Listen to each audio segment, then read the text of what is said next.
kalalaki. Amoy, BNG Whitey. Ito, sabi natin na pagkabuti ng ating mga kilikili. Meron ako dito na ginamit ko for the past 2 months. Okay, so ito siya. This one is the Touch Me Cream. Wow! Ang ganda ng ano nito, ang bongga-bongga ng ng kanyang packaging. As in, pag Korean products talaga yung gumawa, napakabongga niya.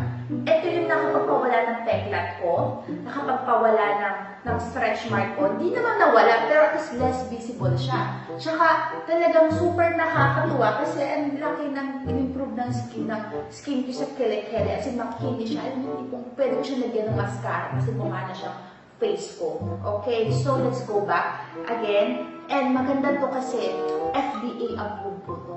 Pwede rin siya sa buntes, pwede rin po siya sa nagpapabreastfeed. Yung mga tipong nagpapadede ng ng asawa, ng kanilang jowa. Siyempre, pwede rin po sa nagpapadede ng bata. Siyempre. So yun, pwede po. Wala po namang nangyaring masama sa aking jowa. O di ba, super safe. Buhay pa naman siyang gawin yun. Okay, meron po siyang Mela Zero na 3rd generation of whitening product. It's one of the best ngayon na whitening ingredients na from the plants. That's why super safe po siya sa buntes at sa nagpapabebe. And nakakita ko ng maraming reviews din ito. And ang maganda dito kasi guys is FDA approved.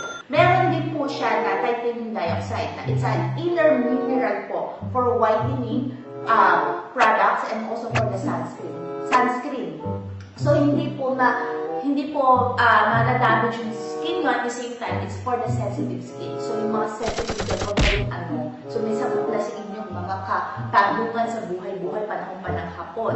So ayan, so yung kilikili na tulad ng ganito, yung masasabing flawless, pero at least maliwanag ang buhay, di ba? So ito yung product na talagang sasasabi ko effective.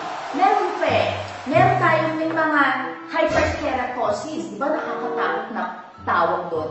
It is yung parang mga kalyo, natatanggal din na po. Tsaka yung meron mga acanthosis nigricans. So my God, masyadong nakakatakot yung pangalan nun. Pero it's just yung parang nag-chocolate na bato.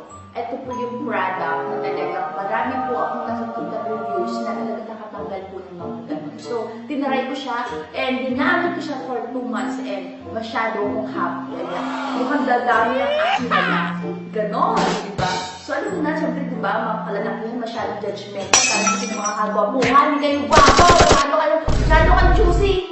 Kilikili lang, ang daming big deal. So, alam nyo, ipadawin nyo, ipakain yung kilikili natin. So, okay, sa mga standard ng mga lalaki ngayon, kasama na yung dapat na puti ang kilikili sa anong apostisya dyan. So, yung masasabi ko, kailangan maging confident na kayong itaas ang inyong mga kamay.